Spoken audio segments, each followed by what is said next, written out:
다시 찾은 기쁨과 개혁이라는 말씀으로 같이 나누길 원합니다. 열왕기하 22장부터 1절부터 시작해서 23장까지 요시야 왕에 대한 얘기가 나옵니다. 여러분, 그 요즘 학생들이 그 귀에 꽂고 다니는 거 아시죠? 그게 이어폰이라고 하는 건데요. 헤드셋. 그 헤드셋이 이렇게 쉽게 잊어버릴 수가 있습니다. 그래서 양쪽 귀에 따로따로 끼고 다니는데 어느 날 보면 하나만 끼고 다니는 친구들도 있고 하나밖에 없어서 안 끼는 친구들도 있고, 그것들을 쉽게 이렇게 어느 순간에 어디에서 빠져버렸는지 몰라서 못 찾고 그렇게 안타까워하는 친구들이 있는데, 요즘에 기술이 발달에 대해서 방금 이게 빠졌는데 못 찾는다 그러면 이렇게 핸드폰을 가지고 찾기 기능이 있어서 이제 찾는데 아주 도움을 주는 그런 것까지 나왔습니다.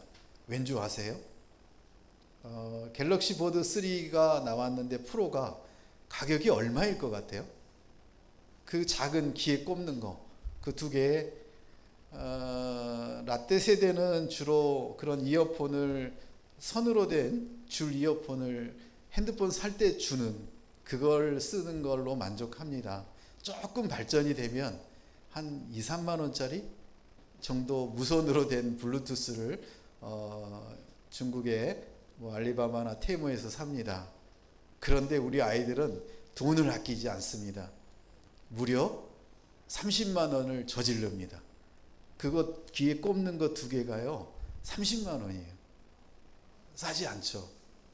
그거 부모님들한테 이렇게 자녀들이 선물하면 여러분 아주 두절을 하면서 그 감동하셔야 되는 거예요.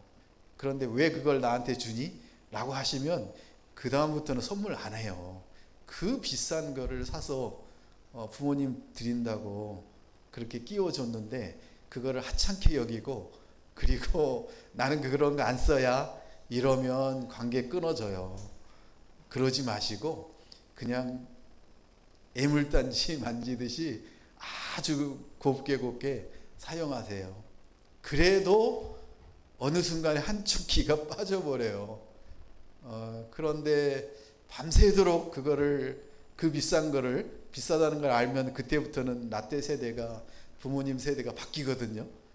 1, 2만 원 정도면 잊어버렸다고 해도 괜찮은데 그게 30만 원이라고 하면 기어이 찾아내요. 그래서 내가 안 쓰더라도 찾으려고 밤새 하는데, 그걸 찾다가 겨우 찾으면 얼마나 기뻐요. 야, 이 30만 원짜리 이어폰을 찾았는데 얼마나 기뻐요. 근데 오늘 말씀에 요시야가 드디어 뭔가를 찾습니다.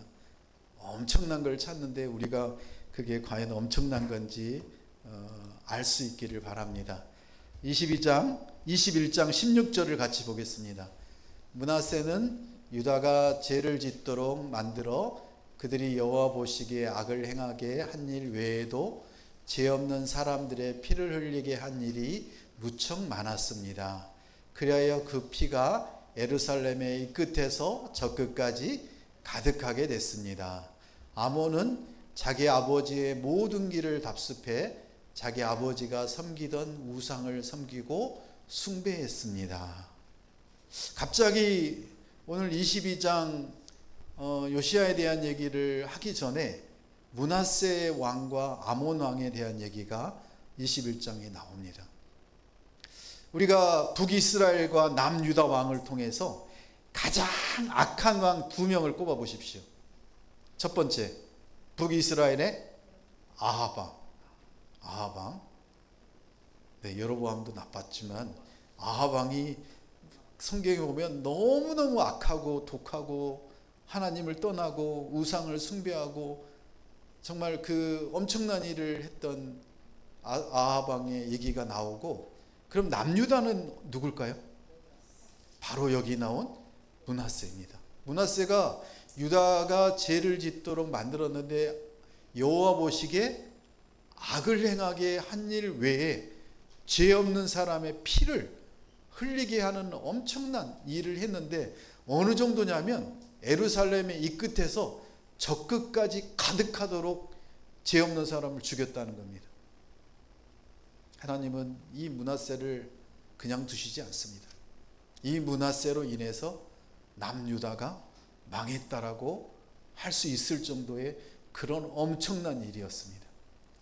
그 므낫세 왕이 누군 줄 아십니까?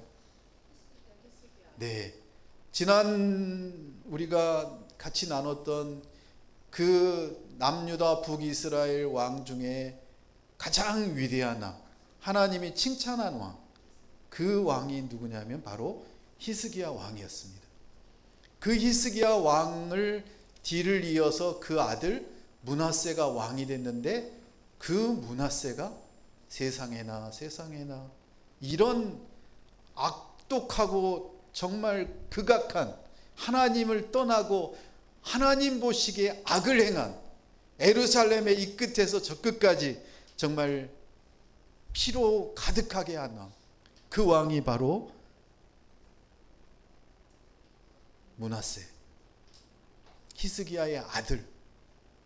우리가 말씀을 계속 지금 열왕기 상하를 보면서 가슴 아프고 힘든 게 뭐냐면, 저런 아버지 밑에 저렇게 악독한 왕이 나올 수가 있구나. 어떻게 저런 아버지, 훌륭한 아버지를 보면서 저런 아들이 나왔을까? 우리는 의문을 면치 못합니다. 그 므낫세 왕, 그런데 그 므낫세의 아들은 또 어떻습니까? 마찬가지로 아버지를 섬기던 우상을 섬기고 숭배한, 므낫세 왕이 그렇게 악독하고 하나님을 떠나고 하나님의 보시기에 악을 행한 왕으로서 그 아들 아몬이 그랬다는 것은 우리가 이해가 됩니다. 그런데 히스기야 왕같이 정말 하나님 보시기에 칭찬받는 그런 왕 아래, 므낫세와 같은 하나님께 떠나버린, 우상을 섬기고 정말 극악한 일을 했던 그 아들이 나왔다는 것 사실이 우리를 슬프게 합니다. 우리가 왜 말씀 안에 살아야 되느냐면, 우리가 자녀들을 위해서 말씀으로 기도하고 권면하고, 우리가 그 자녀들에게 하나님의 모델로 하나님이 원하시는 하나님의 뜻대로 살아가도 우리 자녀들은 그 부모님 말씀대로, 그 행한대로 못 사는 경우가 이렇게 있다는 것입니다. 그래서 우리는 그 모든 것을 내가 하려고 하는 게 아니라 하나님께 맡기고 하나님이 이루시도록 그렇게 우리는 살아가야 될 것입니다. 아몬은 자기 아버지의 모든 것을 답습했다고 합니다. 아버지가 섬기던 우상들을 섬기고 숭배하는 것은 너무나 당연합니다. 그런데 그 남유다의 백성들은 그 아몬을 그냥 두지 않습니다. 몇 안 되는 남유다 왕의 시해 사건, 그 죽인 사건이 3명인가 밖에 안 되는데 그 중에 한 명이 바로 아몬입니다. 아몬 왕을 백성들이 죽입니다. 얼마나? 2년도 못했어요, 왕을. 얼마나 악했으면 그 백성들이 그 왕을 죽였겠어요. 므낫세는 저렇게 악독한 왕으로 무려 몇 년을 한 줄 알아요? 왕으로 55년을 했어요. 55년.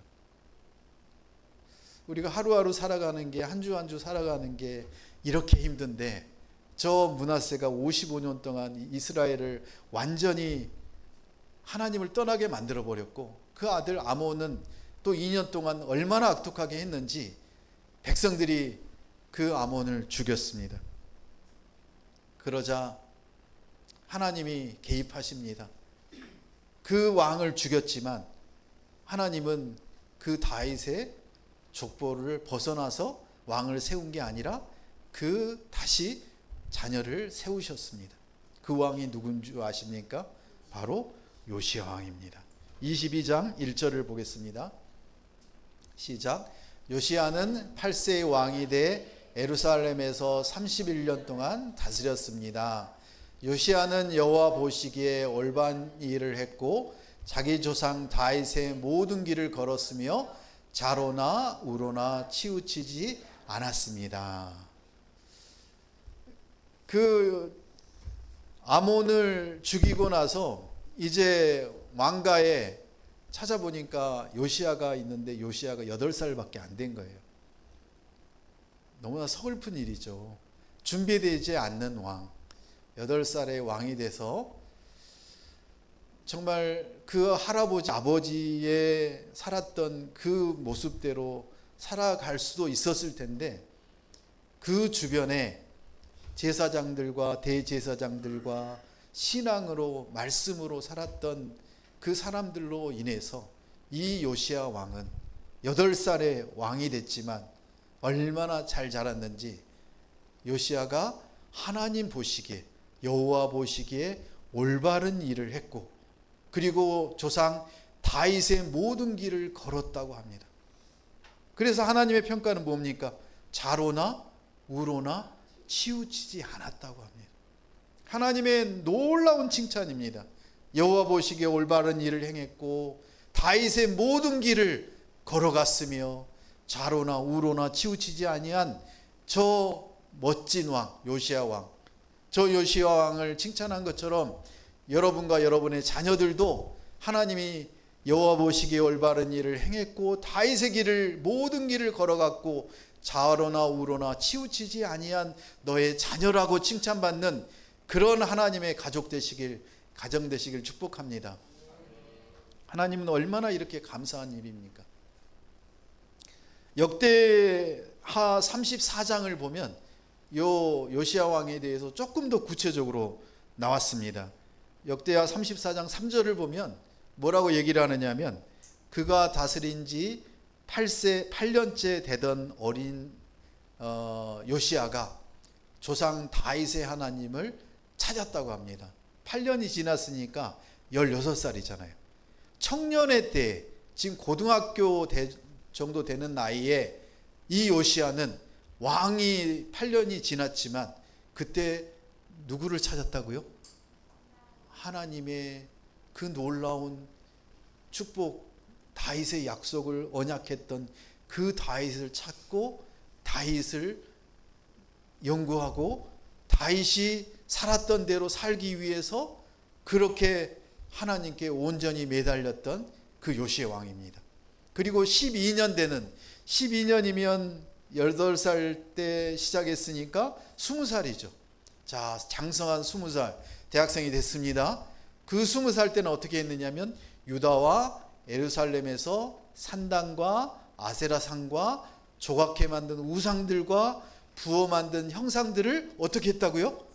섬긴 게 아니라 다 없애버린 거예요. 이 놀라운 일을 행한 왕이 바로 요시야 왕입니다. 우리 청년들을 보면 너무나 감사해요. 세상에 이런 청년들이 있을까? 하나님이 그런 정말 고르고 골라서 여기에 보낸 청년들인 것 같아요. 그런 청년들로 하나님은 놀라운 일을 하시려고 요시야처럼 그들 가운데 가장 우선을 하나님께 두고 하나님을 예배하고 하나님의 말씀으로 큐티하는 이런 아이들을 이 곳에서 함께 예배하고 하나님을 찬양할 수 있다는 게 얼마나 감사합니까? 그런 요시야였다는 것입니다. 온전히 하나님이 중심이 되고 하나님만 바라보며 세상이 이방신을 숭배하고 그 이방신에 따라서 관습대로 살았던 그런 모습들을 보면서 그 요시야는 자, 저거는 하나님이 원하시는 삶이 아니다. 산당과 아세라상과 조각해 만든 우상들과 만든 형상들을 다 없애버려라. 그래서 다 없애버립니다. 20살에. 20살에 그렇게 하고 그리고 8절에 보면 18년째 되던 해에 어떻게 했냐면 땅과 그 땅과 성전을 깨끗하게 하려고 하나님 여호와의 성전을 수리하기 시작했다고 합니다. 그러면은 26살이잖아요.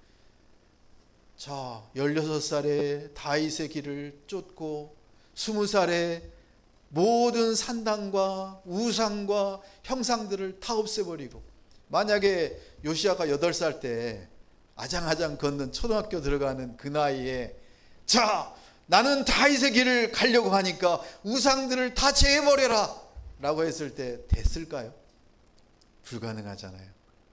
그런데 이제 8년을 훈련받고 준비하고 16살 때 다윗의 길을 온전히 쫓기를 바라고 20살 때 드디어 이제 그 산당과 우상들과 형상들을 다 제해버리고 26살이 돼서 이제 내가 해야 될 일은 바로 그동안에 그 악한 할아버지와 므낫세와 그 아버지 암몬이 그 하나님의 성전을 관리도 하지 않고 제사도 제대로 드리지 않고 그렇게 악하게 우상을 섬기며 살았던 그 모든 것들을 이제 다 정리하고 하나님의 성전을 다시 수리해서 하나님만 우리가 섬기자, 하나님만 제사하고 예배하고 그렇게 살아가자라고 18년에 그 나이 26에 하나님의 성전을 수리하기 시작합니다.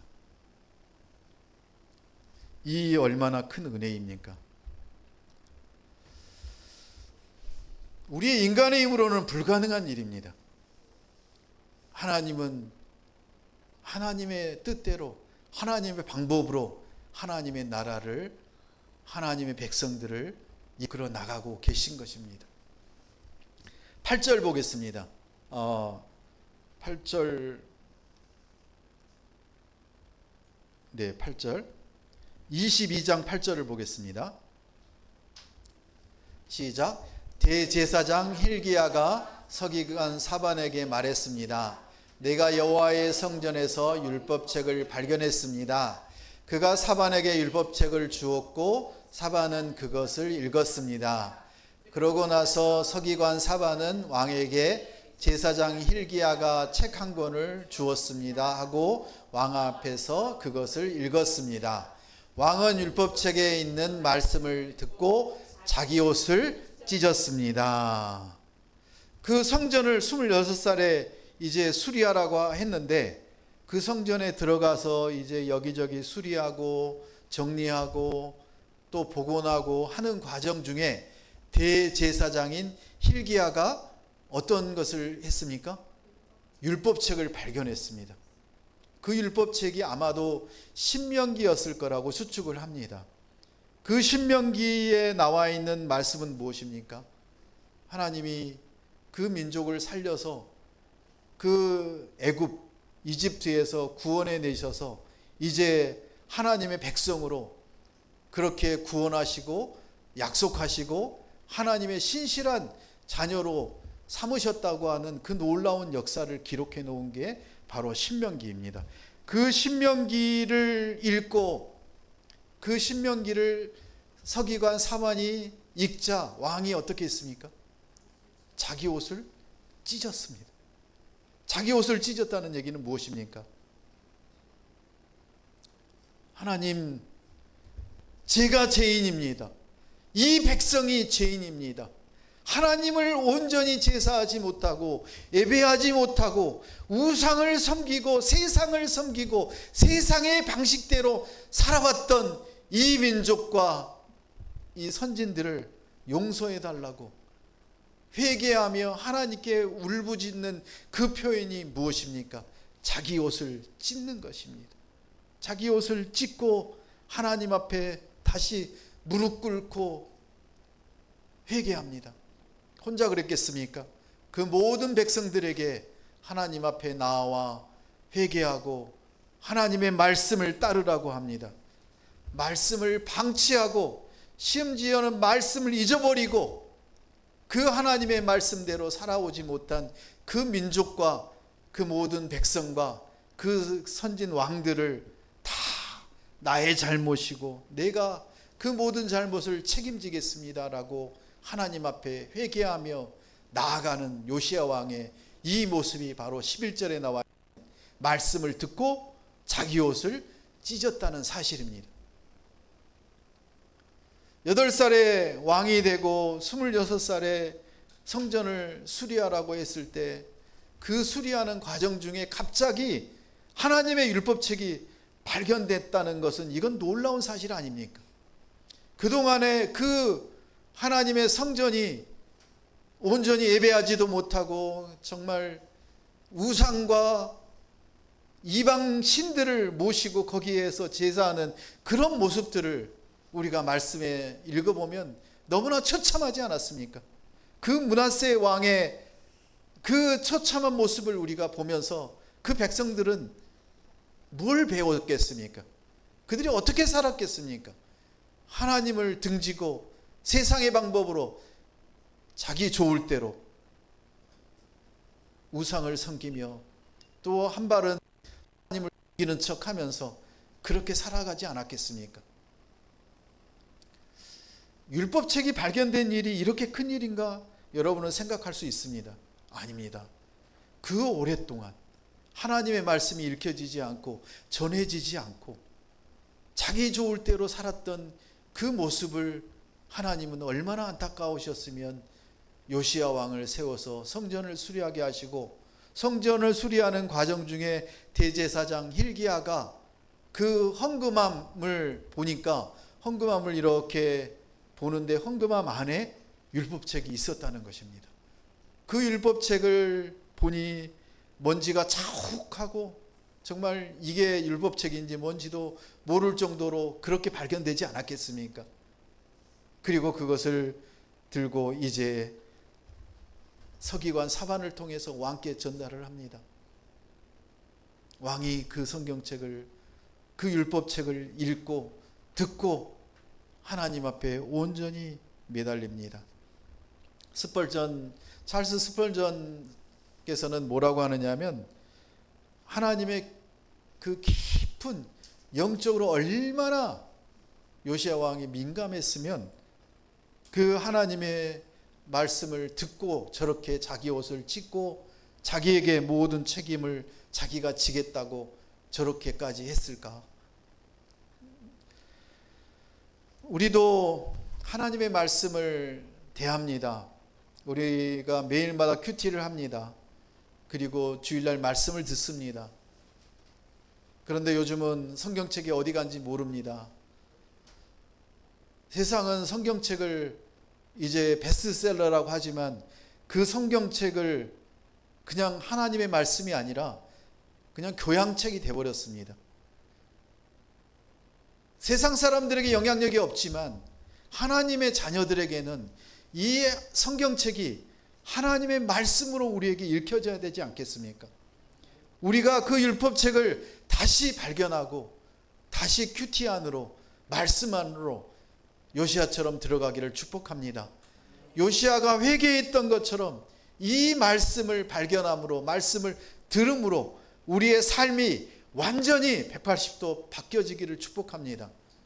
요시야가 이 율법책을 듣고 발견함으로 인해서 이제 남유다와 이스라엘에는 놀라운 엄청난 종교개혁이 일어납니다. 우리의 죄와 잘못을 돌아보는 회개의 역사가 요시야처럼 우리에게도 있기를 축복합니다. 그래서 요시야는 회개하고 딱 머리에 떠오르는 생각이 무엇이었을까요? 그때 요시야에게는 여선지자가 머리에 떠올랐습니다. 그 여선지자가 누굽니까? 13절 같이 읽겠습니다. 가서 나와 백성들과 온 유다를 위해 지금 발견된 이 책의 말씀에 대해 여호와께 여쭈라. 우리 조상들이 이 책의 말씀들을 지키지 않고 우리에 관해 기록된 모든 것에 따라 행동하지 않았기 때문에 여호와께서 우리에게 크게 진노하신 것이다. 제사장 hil기야와 아이감과 악볼과 사반과 아사야가 살룸의 아내인 애언자 훌다에게 가서 말했습니다. 살룸은 할하스의 손자며 디과의 아들로 궁중애복을 관리하고 있었습니다. 훌다는 예루살렘의 두 번째 구역에 살고 있었습니다. 아멘. 요시야 왕은 머릿속에 딱 떠올랐습니다. 선지자에게 예언자에게 가서 여쭈어봐야 되겠구나. 이 놀라운 하나님이 율법책을 주신 이유가 무엇이고 이 율법책을 통해서 우리가 어떻게 해야 될지 이제 하나님께 여쭙자. 우리는 문제가 생기고 어떤 어려움이 있으면 세상의 방법으로 우리의 경험으로 그 문제를 해결하려고 할 때가 너무나 많습니다. 이 요시야 왕도 그럴 줄 알았더니 그러지 않고 누구에게? 여선지자에게 가서 여쭙게 합니다. 왜냐하면 백성들과 온 유다가 지금까지 하나님을 떠나 있었고 그리고 하나님께서 이 책을 주셨는데 이 책이, 이 말씀이 우리에게 어떤 것인지를 우리가 정확하게 알고 그 말씀에 따라서 우리가 어떻게 행동해야 될지 우리가 먼저 알아보자. 그런데 놀랍게도 14절에 보면 그 선지자가 누구였냐면 지금 궁중예복을 관리하는 그 말단 관리 아니에요. 그 말단 관리가 선지자가 아니고 그 아내가 선지자라는 거예요. 훌다가. 그 당시에 어린이들과 여성은 사람으로 취급하지 않았던 시대 아닙니까? 그런데 그 왕께서 직접 누구에게? 그 여자 선지자인 훌다에게, 그것도 자기 신하인 말단 관리, 궁중예복을 관리하는 그 관리의 아내인 여선지자에게 가서 여쭤보라고 합니다. 사울과 많은 하나님의 리더들이 실패한 게 무엇이었습니까? 나도 이 정도의 영역과 하나님과의 교통함을 가지고 있는 그런 사람인데 내가 그냥 하면 되지라고 해서 망하지 않았습니까? 그런데 이 요시야 왕은 어떻게 했습니까? 지위고하를 막론하지 않고 하나님이 세우신 하나님의 선지자 그 훌다에게 직접 여쭈라고 합니다. 그래서 그 선지자에게 여쭈었더니 어떻게 말하느냐면 19절 20절 같이 읽습니다. 이곳과 여기에 사는 사람들이 저주를 받고 폐허가 될 거라고 내가 말한 것을 듣고 내 마음이 순해지고 내가 여호와 앞에 겸손해졌으며 또 내가 내 옷을 찢고 내 앞에서 통곡했기에 나도 내 소리를 들었다. 여호와가 말한다. 그러므로 내가 반드시 너를 내 조상들에게 가게 할 것이고 내가 평화롭게 묻힐 것이다. 또 내가 이곳에 내리는 그 모든 재앙을 내가 눈으로 보지 않게 될 것이다. 그러자 그들은 왕에게 훌다의 대답을 전했습니다. 아멘. 훌다가 하나님의 말씀을 전합니다. 그런데 이 말씀을 보면 깜짝 놀라는 얘기를 합니다. 묘기에 사는 사람들이 저주를 받았다고 합니다. 이 남유다가 저주를 받고 이제 폐허가 될 것이라고 말씀하십니다. 역대기 보면 그 할아버지의 그 정말 하나님을 떠나고 하나님의 길을 떠나고 그렇게 우상을 숭배했던 므낫세의 죄로 인해서 이 민족은 다시는 더 이상 돌이킬 수 없고 이제 너희가 저주를 받고 폐허가 될 것이라고 그렇게 하나님이 말씀하셨습니다. 그런데 이 훌다를 통해서 하나님이 하신 말씀은 뭐냐면 내가 말한 이것을 요시야가 듣고 그리고 하나님의 그 마음을 알고 요시야의 마음이 순해졌다고 합니다. 온순해지고 그리고 어떤 길을 걸었습니까? 다윗의 길. 다윗의 길을 걸었다는 얘기는 무엇입니까? 하나님 말씀 안에 하나님께 온전히 의지하고 하나님이 원하시는 뜻대로 살기로 작정했다는 거 아닙니까? 그래서 그 요시야가 나타낸 그 모습은 무엇입니까? 겸손해졌습니다.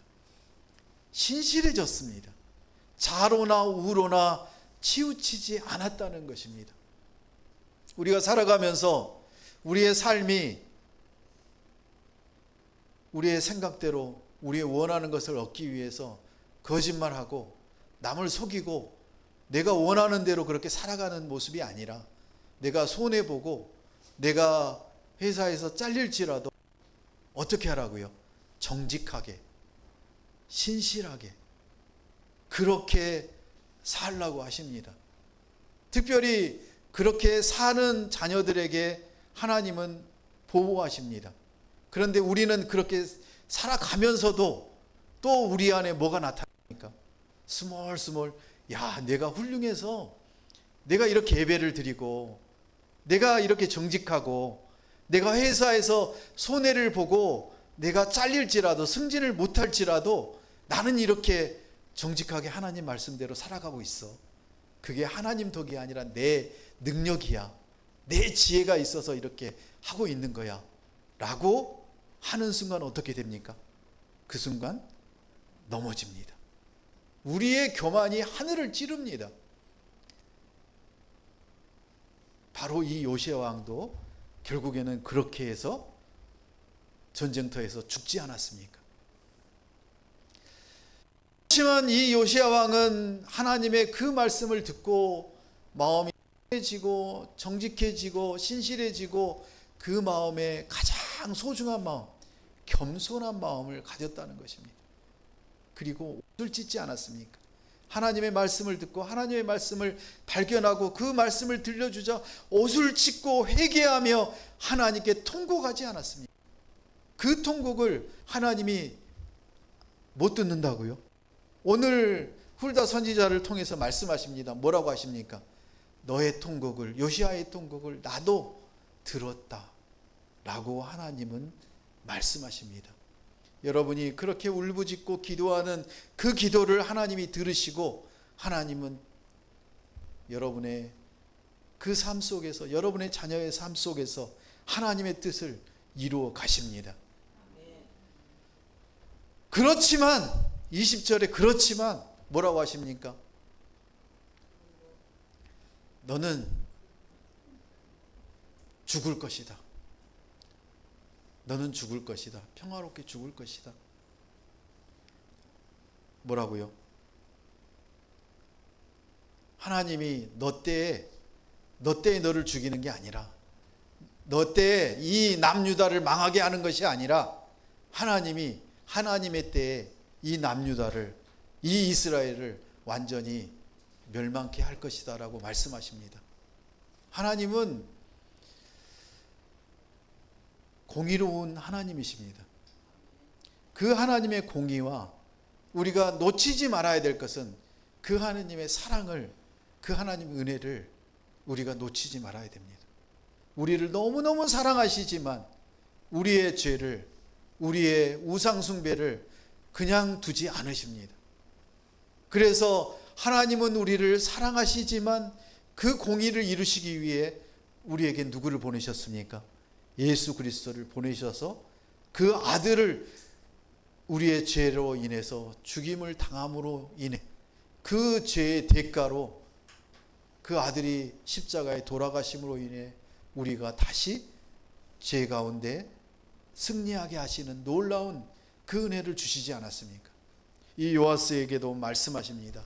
하나님은 그 요시야 때에 망하지 않게 하시고 요시야가 죽지만 그 아들들을 통해서 이제 왕을 이어받게 하고, 그리고 처참한 그 마지막 남유다가 망하는 꼴을 보지 않게 하시겠다고 하시는 것입니다. 하나님이 주시는 마지막 은혜입니다. 그 모든 재앙을 내가 눈으로 보지 않게 될 것이다 라고 이 선지자를 통해서 요시야 왕에게 말씀하십니다.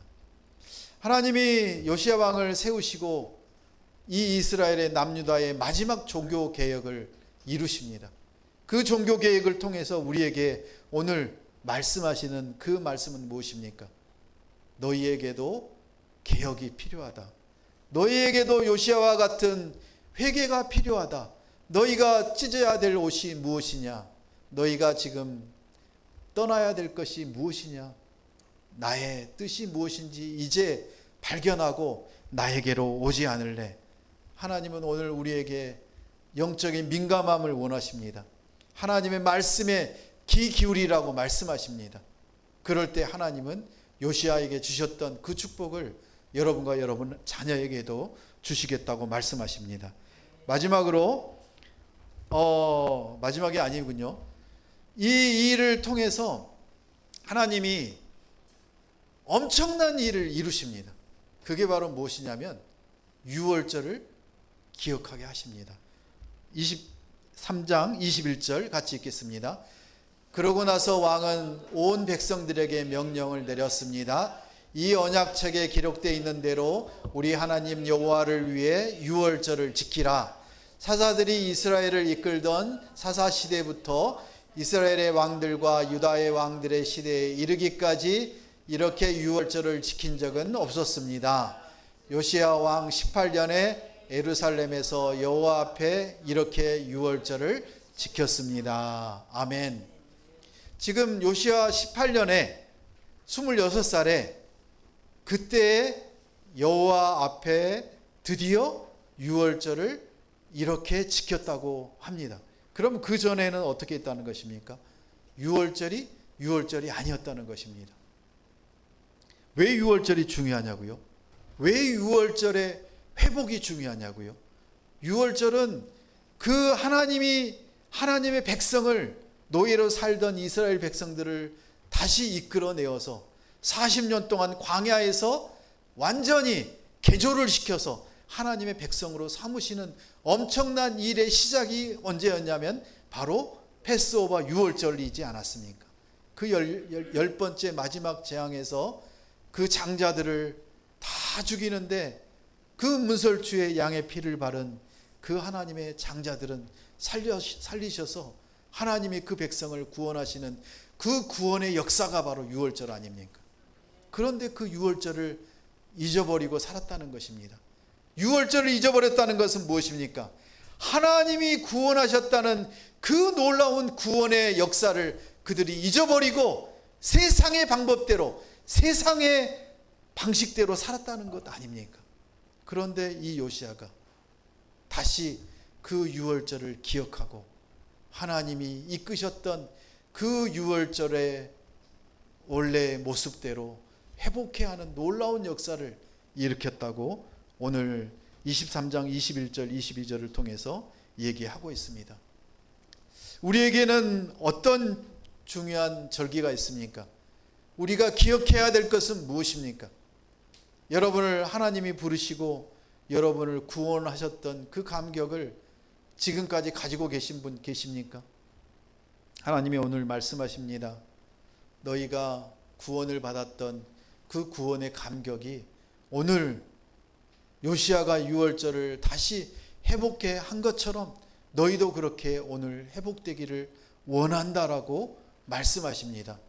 그 유월절의 회복이 얼마나 이스라엘을 하나님 되게 만들으셨느냐면 그동안에 하나님이 하나님으로 계시지 않았다는 모습을 이 21장 21절 22절을 통해서 우리에게 보여주고 있는 것입니다.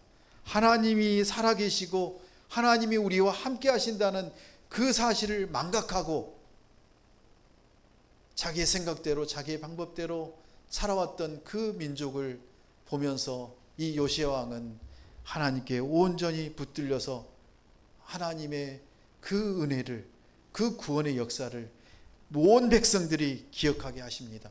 기억한다는 건 무엇입니까? 다시 하나님과의 관계를 회복한다는 뜻입니다. 우리 집 안에 아직도 하나님을 온전히 믿지 못하는 가족들이 있습니다. 우리 직장의 동료 가운데 친구들 가운데 하나님을 거부하고 아직도 세상에 힘들어하고 어려워하는 사람들이 있습니다. 그들이 하나님을 찾기로 결단할 수 있는 근거가 무엇이냐면 여러분이 하나님을 온전히 만나고 하나님과의 관계가 온전히 회복되어서 여러분의 삶이 신실하게 거룩하게 겸손하게 그렇게 살아갈 때 하나님은 여러분을 통해서 그들에게 유월절을 찾게 하고 유월절을 회복하게 하신다고 오늘 우리에게 말씀하십니다. 그런 놀라운 은혜가 이번 한 주간 동안에 일어나시길 예수님의 이름으로 축복합니다. 마지막으로 25절을 읽고 끝내겠습니다. 요시야 왕 이전에도 이후에도 요시야가 한 것 같이 모세의 모든 율법에 따라 온 마음과 온 정신과 온 힘으로 여호와를 향한 왕은 없었습니다. 아멘. 여러분도 그런 하나님의 자녀들 되시길 예수님의 이름으로 축원합니다.